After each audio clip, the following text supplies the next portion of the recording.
曾經一齊合作過拍攝電影《愛情萬歲》嘅6位型男索女，究竟喺佢哋心目中邊個最似情聖呢？咩啊？點解係我啊？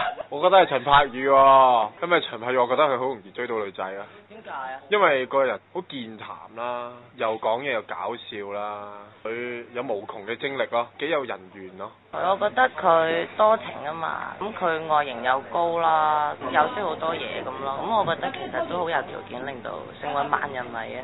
作住咗個飛機係寫住情聖，唔係係好嗰方面定唔好嗰方面先？你自己諗啊！點解係我？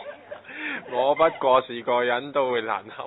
點解唔覺得係周柏豪咧？但係你睇佢樣就知佢係情聖啦，佢真係連我都諗到咁滯陰公，唔係佢玩得啊嘛，即係佢係好，佢周柏豪俾我其實唔係我撩佢玩先㗎，係佢撩我玩先㗎。我想澄清一樣嘢，即係同我講嘅嘢或者同我做嘅嘢，令到我好驚訝咯。咁我覺得哦，原來我